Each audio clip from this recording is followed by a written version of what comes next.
And now, it's time for another Dice Tower review with Tom Vasel.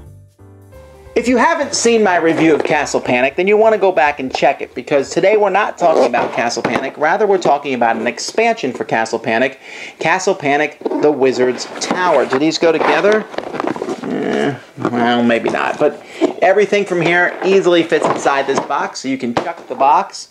And what we're going to do is we're going to take a look at how this expansion changes the base game, and should you get it. Yes, yes!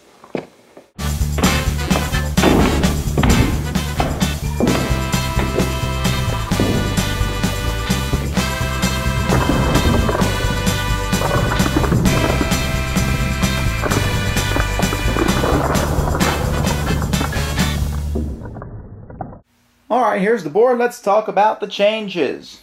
First of all, the biggest change is you'll take one of these towers out. No! But then you add a wizard's tower in its place. Yay! That's very exciting. Why? Because that adds the wizard card deck. Now, at the beginning of each of your turn, if you remember, you can discard a card to draw a card from the deck. When you do that, instead of drawing a card from a regular deck, as long as the wizard tower is still around and you want to protect it so that it is, you get to draw a wizard card. So here, for example, wizard cards are pretty powerful. Set all monsters in the same space on fire. What does on fire mean? Hey, look, we have fire tokens which you can put on monsters, and when a monster's on fire, they take a damage every turn. Or a wall of force. Move all monsters in one arc back to the forest. A blue fireball. Damage one monster in any ring of the blue arc for 1 point and catch that monster on fire. Teleport. Move any monster in play to another space. Wizard Quake. Destroy a tower, but kill all the monsters in the same arc as that tower.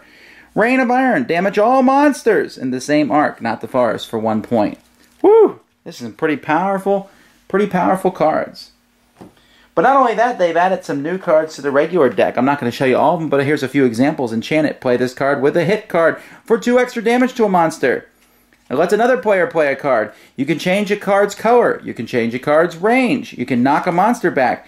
You can draw a card for every hit card you play. You've gone berserk. Whoa! The game is easier now! Ha ha ha ha! No, it's not.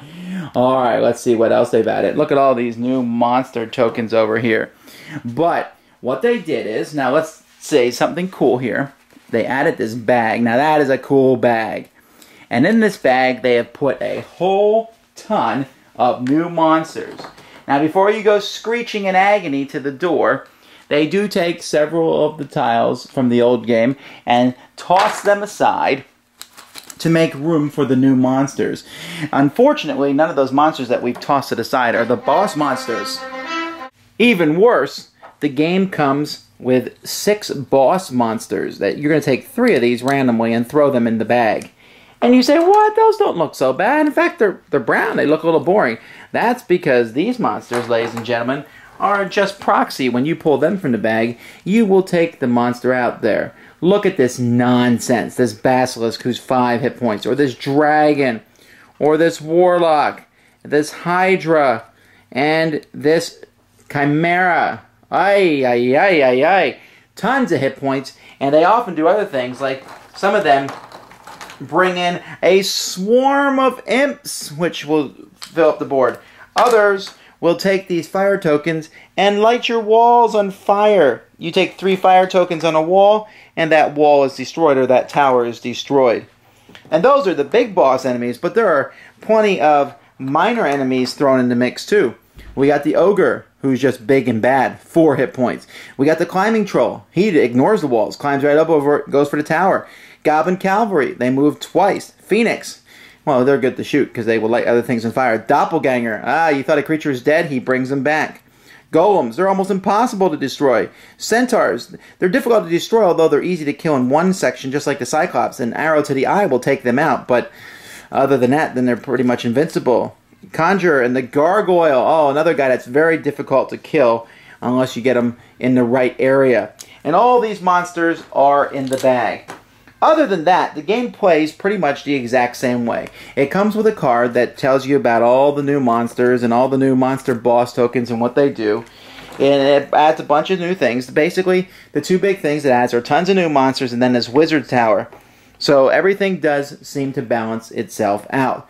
Now, as I look at this game and as I look at this expansion, my thoughts on the expansion are, one, this makes it much more difficult. The wizard deck at first, you're like, whoa, I mean, because these cards are super powerful and very handy and useful to use.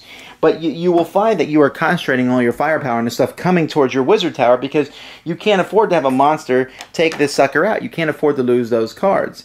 And these new monsters are quite difficult. Is the game beatable? Yes. But this does increase the difficulty level. Now, I said that Castle Panic, when I originally reviewed it, was a good family cooperative game. And I still think that's the case. This expansion makes it tougher, but it's still a good family cooperative game. But I will actually play this game with my gaming group now because this ramps it up to a very intriguing part. There's all different monsters. All the original monsters are still there. The rolling boulders are still there. In fact, there's flaming boulders in the new one. Everything is still there, but you still have to work together dramatically, and it gives me the same kind of feeling that Ghost Stories does. So this is an expansion that I don't think is necessary because the game certainly sold well enough without it. But for me, I'm always going to play with it. I very much like it. Great expansion, Wizard's Tower. Thanks for joining us today. For more written, audio, and video reviews, as well as the #1 board game podcast, check out the website at www.thedicetower.com. Until then, this is Eric Summerer, and you've been watching The Dice Tower. Yeah.